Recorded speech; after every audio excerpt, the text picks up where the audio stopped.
Bien, pues la investigación de Anabel Hernández y Steve Fisher corrobora lo que los mexicanos ya sabíamos. Fue el Estado. El reportaje publicado en Proceso es clarísimo. Indica con pruebas en la mano que el ataque fue orquestado y ejecutado por la Policía Federal con la complicidad o franca colaboración del Ejército. ¿Y quién es el comandante supremo de las Fuerzas Armadas? Bueno, pues el presidente de la República, Enrique Peña Nieto. Entonces, bueno, si la lógica no nos falla, esto significaría que lo sucedido en Ayotzinapa no pudo hacerse sin las órdenes o el desconocimiento de Enrique Peña Nieto. En todo caso, aunque él quisiera deslindarse de los hechos, él es el responsable último de las Fuerzas Armadas que él lidera. Es decir, el culpable de la masacre de Ayotzinapa ya tiene un rostro y un nombre. Esto, bueno, a los mexicanos no nos es del todo nuevo. Los mexicanos ya sabíamos que estábamos gobernados por un asesino. Sin embargo, las pruebas que contiene este reportaje nos dotan de instrumentos legales verificables para defendernos y nos arrebatan todo pretexto a la no movilización. Ya no tenemos excusas para no movilizarnos más. La renuncia de Enrique Peña Nieto no puede seguir siendo un eslogan utópico. La renuncia de Enrique Peña Nieto es lo justo y es lo legítimo. Quedarnos en la protesta sin lograr un cambio sustancial en la esfera política del país sería firmar nuestro contrato de esclavitud. Sería dejarles las puertas abiertas a que hicieran de nosotros lo que mejor les viniera en gana.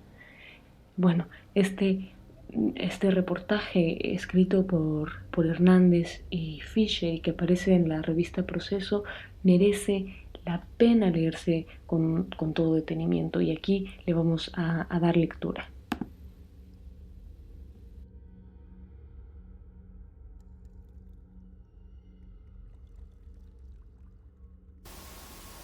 La noche del 26 de septiembre, policías de Iguala y Cocula, obedeciendo órdenes del alcalde hualteco, atacaron a los normalistas de Ayotzinapa, mataron a 3 y a otros 43 se los entregaron a Guerreros Unidos, grupo que presuntamente los asesinó e incineró.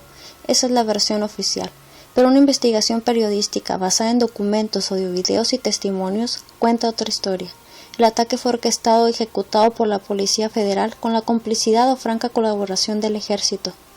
Fuerzas federales participaron en el ataque contra los estudiantes de la Normal de Ayotzinapa la noche del pasado 26 de septiembre en Iguala Guerrero, durante el cual murieron 3 normalistas y 43 fueron desaparecidos en una sucesión de hechos conocida en tiempo real por el gobierno federal. Un trabajo realizado con el apoyo del programa de periodismo de investigación de la Universidad de California en Berkeley, con base en testimonios, audiovideos, informes inéditos y declaraciones judiciales, muestra que la Policía Federal participó activa y directamente en el atentado.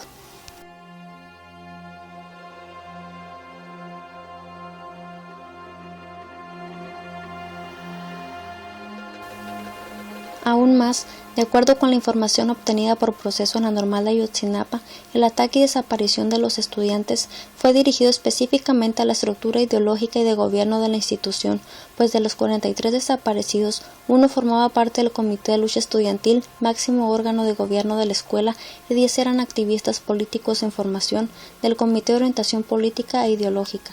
Hasta ahora la versión oficial es que el entonces alcalde de Iguala, José Luis Abarca, ordenó la agresión, preocupado por la posibilidad de que los estudiantes interrumpieran el informe de actividades de su esposa, María de los Ángeles Pineda Villa, titular del DIF municipal. Según esta versión, policías municipales de Iguala y del vecino ayuntamiento de Cocula atacaron y capturaron a los estudiantes, mientras Guerreros Unidos los asesinó y quemó, con el desconocimiento de los agentes federales y los soldados destacados en la zona. Sin embargo, los documentos y testimonios obtenidos revelan una historia diferente. Un informe inédito del gobierno de Guerrero, fechado en octubre, entregado a la Secretaría de Gobernación hace más de un mes y obtenido por Proceso en torno a los hechos del 26 y 27 de septiembre, señala que desde su salida de las instalaciones de la Normal de Ayotzinapa, los estudiantes eran monitoreados por agentes de las administraciones estatal y federal.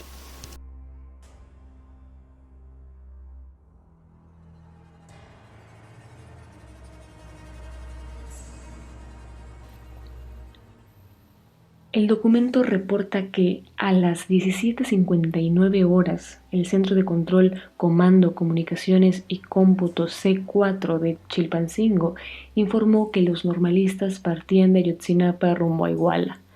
A las 20 horas, la Policía Federal y la Policía Estatal llegaron a la autopista federal Chilpancingo-Iguala, donde los estudiantes empezaban a hacer una colecta. A las 21:22 horas, el jefe de la base de la Policía Federal, Luis Antonio Dorantes, fue informado de la entrada de los jóvenes a la central camionera y a las 21:40 el C4 de Iguala reportó el primer tiroteo. El informe añade que desde el pasado 28 de septiembre la Fiscalía General de Guerrero ordenó a la Policía Federal informar si sus agentes participaron en los hechos del 26 de septiembre. Pidió el registro de entrada y salida del personal de su base de operaciones y exigió el número de patrullas y el registro del armamento usado del 24 al 28 de septiembre. De acuerdo con la averiguación previa, HID-SC-02-0993-2014, la Policía Federal no entregó esa documentación. El 4 de octubre, ante la presión política, el gobierno de Guerrero declinó su competencia y desde entonces la administración de Enrique Peña Nieto tiene el control de la investigación. Respecto a los videos, este semanario pudo ver 12 videos grabados por los estudiantes con sus teléfonos celulares durante el ataque. En uno de ellos, las víctimas identifican claramente la presencia de la Policía Federal. Ya se están yendo los policías, se quedan los federales y nos van a querer fastidiar. Es la advertencia de un estudiante que se escucha en una de las grabaciones. En la historia reciente, los normalistas de Ayotzinapa ya habían sido atacados por la Policía Federal. El 11 de diciembre de 2011, durante una manifestación en la autopista México-Acapulco, los federales dispararon contra ellos y mataron a los estudiantes Jorge Alexis Herrera Pino y Gabriel Echeverría de Jesús. El expediente CNDH-1-2011-VG consigna que varios normalistas fueron detenidos y golpeados por la Policía Ministerial de Guerrero y por la Policía Federal. Hasta ahora, el gobierno de Peña Nieto ha ocultado la información que tiene acerca de la participación de la Policía Federal y el Ejército en los acontecimientos.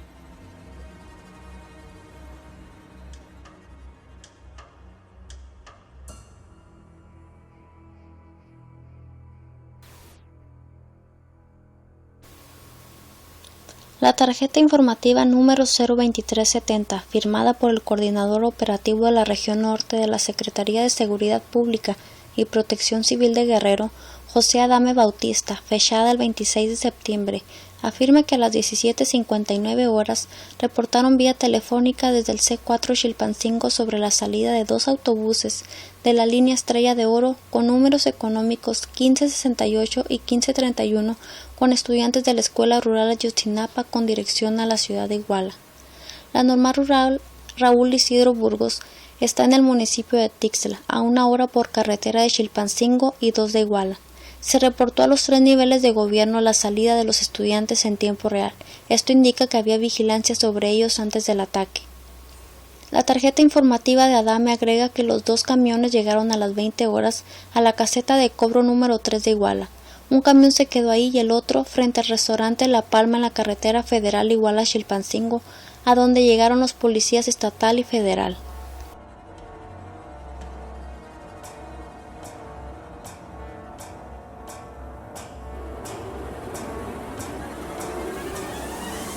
Por lo antes narrado, el suscrito Adame Bautista, con 3 elementos más, se trasladó a la caseta en mención, lugar donde se coordinó con personal de la Policía Federal Sector Caminos, al mando del oficial Víctor Colmenares Campos, con 5 elementos más en 3 unidades procediendo a monitorear las actividades de dichos estudiantes, señala el documento. El informe de la esposa de Abarca como presidenta del DIF municipal concluyó a las 8 de la noche, 2 horas antes de que los estudiantes entraran a la ciudad, según declaraciones judiciales de la averiguación previa, abierta por el gobierno guerrerense, de la cual se tiene copia y testimonios obtenidos por este semanario. Omar García, líder del COPI de Ayotzinapa, entrevistado por Proceso en las instalaciones de la Normal, explica que este año a su escuela le tocó recolectar 20 camiones para que esta y otras normales rurales fueran a la marcha del 2 de octubre en la Ciudad de México. Antes de ir a Iguala, ya habían capturado 8 camiones e iban por más. Contra la versión de la Procuraduría General de la República, afirma que no tenían intención de protestar contra el alcalde o su esposa.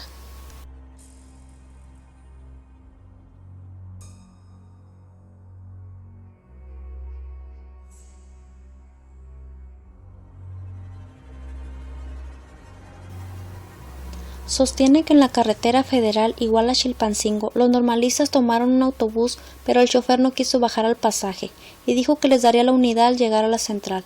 Pero cuando llegó a la estación, encerró en el vehículo a 10 estudiantes, quienes llamaron a sus compañeros para pedir ayuda. Los refuerzos llegaron y rompieron la puerta del camión para sacar a sus compañeros. Se armó el jaleo y llamaron a la policía. De la central tomaron otros camiones. 2 se fueron hacia Periférico Sur y otros 3 debían tomar hacia Periférico Norte, pero equivocaron la ruta. Testigos afirman que cerca de las 22 horas vieron circular 3 autobuses de pasajeros por la calle Juan Álvarez y a la altura de la catedral los estudiantes comenzaron a bajar. El chofer que manejaba el primer camión, Hugo Benigno Castro, asentó en su declaración judicial que los jóvenes bajaron para preguntar a la gente por la salida a Chilpancingo. Se escucharon entonces los primeros disparos y la gente corrió. El policía municipal Raúl Cisneros declaró que tras ser informado de un posible asalto, acudió a la zona. Dijo que en el lugar forcejeó con 2 estudiantes que supuestamente lo quisieron desarmar, y su supervisor de turno Alejandro Temezcalco y él dispararon al aire. Ahí no hubo heridos. Los estudiantes ahuyentaron a las patrullas a pedradas. Los 3 vehículos siguieron por la Juan Álvarez rumbo al periférico.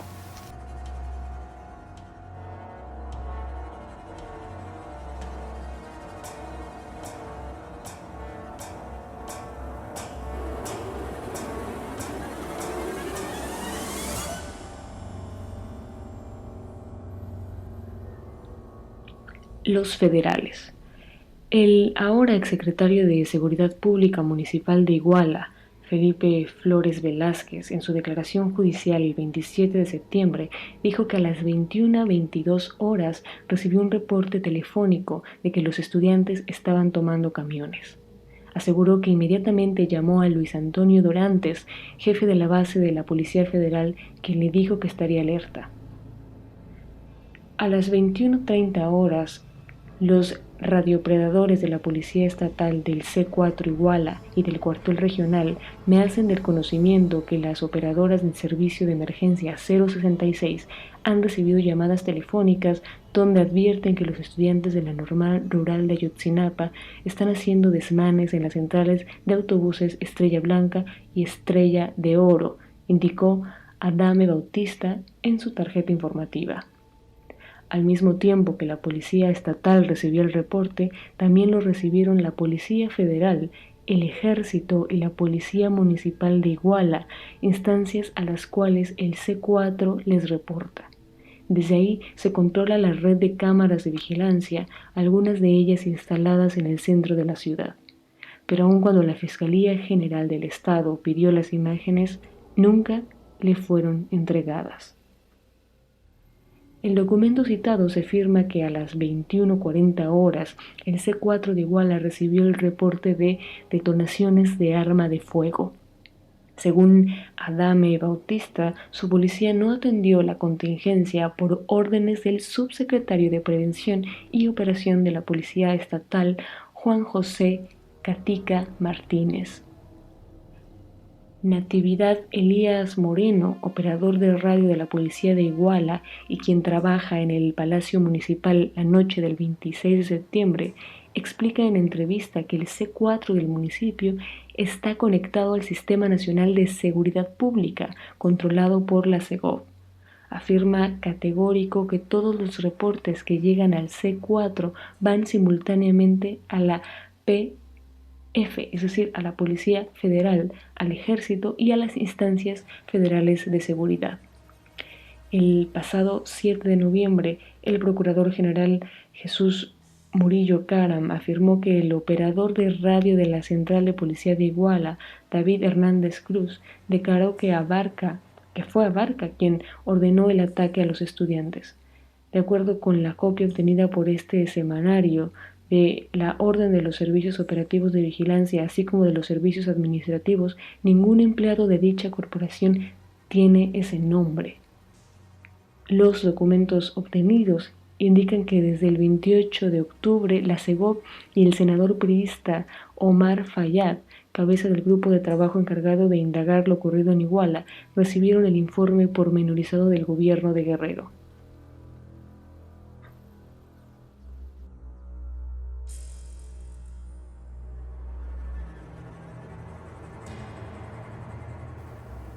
El segundo ataque. El segundo ataque tuvo lugar a unas cuadras de llegar al periférico de Iguala. Las balas impactaron los vidrios de los vehículos, poncharon las llantas y una patrulla municipal le cerró el paso a la caravana de 3 autobuses. En una acción coordinada y táctica, los estudiantes quedaron atrapados entre 2 fuegos, sin posibilidad de escapar. Algunos estudiantes intentaron mover la patrulla municipal, pero les dispararon. El normalista Cornelio Copeño dijo que ese fue el momento en el cual su compañero Aldo Gutiérrez recibió el disparo en la cabeza. Los 12 videos obtenidos captaron la agresión. En un audio sin imagen se escuchan las ráfagas. En otro se ve a Aldo tirado al lado de una patrulla agitando los brazos, y en una grabación más se escucha que los estudiantes reclaman a los policías porque recogen los casquillos percutidos. El tercer autobús fue el más dañado. Asientos y pasillos quedaron manchados de sangre, como se ven en las fotografías tomadas por los estudiantes. Fue de ahí de donde se llevaron algunos de los 43 desaparecidos. El estudiante Francisco Trinidad Shalma declara que durante el segundo ataque, policías municipales bajaron a sus compañeros y en el costado izquierdo del camión los tenían sometidos. Eran como 17 o 18 y policías eran alrededor de 60. Al parecer había compañeros heridos porque los tuvieron un rato en el suelo.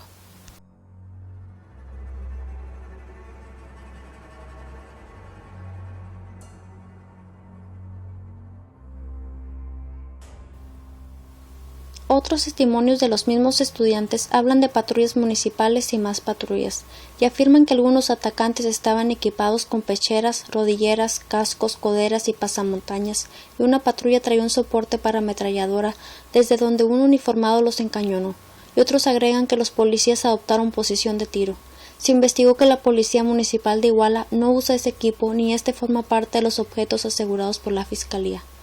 Pregunté quiénes habían sido los que les habían disparado, manifestándome los compañeros que habían estado en el lugar de los hechos, que primeramente fueron los policías municipales, quienes con un vehículo tipo patrulla les obstaculizaron la circulación y unos compañeros se bajaron a hacer la patrulla a un lado para que los dejaran pasar y que al momento de que intentaron mover la patrulla llegaron elementos de la Policía Federal y ellos fueron los que dispararon en contra de mis compañeros, hiriendo a varios de estos, y resultó muerto uno de ellos, sin saber el nombre de este, por lo que los demás compañeros se bajan de los autobuses y salen corriendo para protegerse de las balas de los federales, por lo que se pusieron atrás de los autobuses y otros se tiraron al piso, y que uno de los federales se puso a fumar un cigarro en una esquina y haciendo ademanes de que se arrimaran. Ya de ahí los federales empezaron a recoger los casquillos para no dejar evidencias de los hechos, declaró a la Fiscalía el estudiante Luis Pérez Martínez.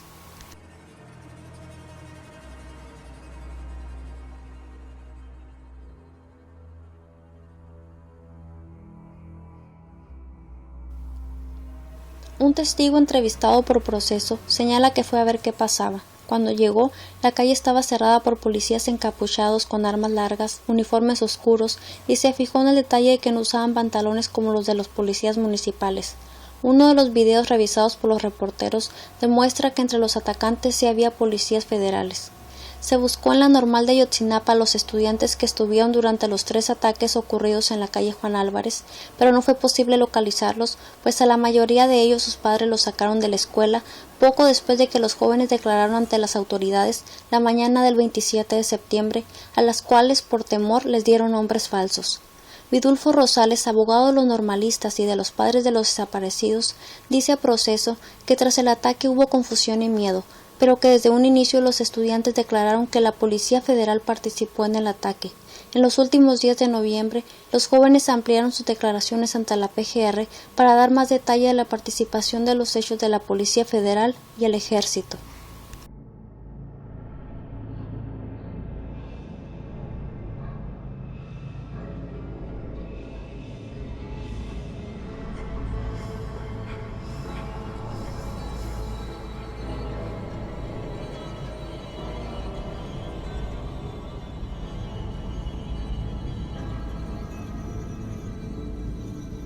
Municipales y Ejército. La base de la policía de Iguala está en el número 109 de Rayón, un callejón. La PGR sostuvo que esa noche los 43 estudiantes fueron trasladados ahí en patrullas y después fueron entregados a Guerreros Unidos. La base tiene una sola entrada y por su portón no caben las camionetas con roll bar que usa la policía municipal. Esto se verificó, pues la Policía Federal, que ahora resguarda esas instalaciones, usa el mismo tipo de unidades y éstas no pueden pasar. Los detenidos son bajados en la calle y entran caminando. Por dentro, las oficinas de una sola planta forman una especie de escuadra y todas tienen vista a un patio abierto con forma triangular, el cual también tiene vista a las casas aledañas. Los vecinos afirman a este semanario no haber visto ni escuchado nada fuera de lo común esa noche. Ante diputados federales, el secretario de la Defensa, Salvador Cienfuegos, afirmó el 13 de noviembre que el 27 Batallón de Infantería supo del ataque 2 horas después de lo ocurrido. Pero, según esta investigación, los militares sí fueron informados a través del C4 y comandos del batallón estaban en la zona cuando todo pasó. Luego del segundo ataque, entre las 23 horas y las 24 horas, un capitán del que solo se conoce el apellido Crespo, del batallón 27 de Infantería, llegó a la base de la Policía Municipal de Iguala junto con otros 12 militares. Crespo habló con el juez de Barandilla, Ulises Bernabé García, y con el pretexto de buscar una motoneta blanca, se metió a inspeccionar las celdas, oficinas y el patio. Testigos de la visita del capitán dijeron que después de que se supo de la desaparición de los estudiantes, les pareció más sospechosa. El 21 de noviembre, Bernabé García fue citado a declarar por primera vez por una autoridad desde que ocurrieron los hechos. Dijo a la PGR lo ocurrido con el capitán Crespo y afirmó que los estudiantes de Ayotzinapa nunca fueron llevados a la base de la Policía Municipal. El 30 de octubre, a las afueras de Iguala, fue colocada una manta dirigida a Peña Nieto, supuestamente firmada por un narcotraficante apodado El Gil. En esta se responsabilizó de la muerte y desaparición de los estudiantes de Ayotzinapa, entre otros al capitán Crespo, a quien se acusó de trabajar para el crimen organizado. A las 23 horas, Omar García y otros estudiantes de Ayotzinapa llegaron a Iguala luego de recibir llamadas de auxilio de sus compañeros. Hubo una hora sin disparos y ya no se veía a ningún policía. Los normalistas llamaron a la prensa y mientras daban una conferencia en la esquina de Periférico y Juan N. Álvarez, un comando abrió fuego contra ellos a distancia. Cuando echaron a correr, hubo varios heridos y 2 estudiantes cayeron muertos, Daniel Solís y Yosivani Guerrero. El cuerpo de Julio César Mondragón, el tercer estudiante asesinado, apareció al día siguiente en las inmediaciones del C4, con el rostro desollado y con un glóbulo ocular desprendido. No tenía ningún disparo y, según la necropsia, murió por fractura de cráneo. García dice a este semanario que quienes dispararon eran gente entrenada. Es obvio que era gente muy capacitada. He sido testigo de muchas balaceras en muchos lugares, afirma. El ejército llegó rápidamente, entró. Cortaron cartucho a modo de que iban, no sé, contra delincuentes. Nos acusó de que estábamos allanando morada, que nos iban a llevar a todos, pues éramos delincuentes. Señala que los obligaron a quitarse la camisa, revisaron si traían armas, les tomaron fotografías y les pidieron sus nombres reales. No quiero que me den nombres falsos porque si me dan un nombre falso, nunca los van a encontrar. Eso lo dijo así, textualmente, afirma Omar. Nos estaban insinuando que nos iban a desaparecer o que nos iban a tener en algún lugar. Simultáneamente, al tercer ataque hubo una cuarta agresión contra uno de los camiones de normalistas que tomó hacia el Periférico Sur. De acuerdo con el informe de la Fiscalía de Guerrero, el camión Estrella de Oro fue atacado en el tramo Iguala-Mezcala. Tenía vidrios rotos y llantas ponchadas. Se localizaron piedras, un suéter, un pañuelo y 8 playeras, una de ellas con sangre y residuos de gas lacrimógeno, el cual tampoco usa la policía de Iguala. Tras los hechos del 26 y 27 de septiembre, el jefe de la base de la Policía Federal en Iguala, Luis Antonio Dorantes, y el oficial Víctor Colmenares fueron removidos de sus cargos. Se informó a proceso en la base policíaca. Se solicitó a la PGR y a la Secretaría de Gobernación un comentario sobre la participación de la Policía Federal y el Ejército en el ataque a los normalistas. En nombre de la Procuraduría, un funcionario aceptó fijar una postura institucional y exigió su anonimato personal. Dijo que el procurador Jesús Murillo Caram ya había señalado que las investigaciones continúan y que van a llegar hasta sus últimas consecuencias. La respuesta a las preguntas planteadas forma parte de esa investigación, agregó la fuente, y por tanto, nada podemos decir.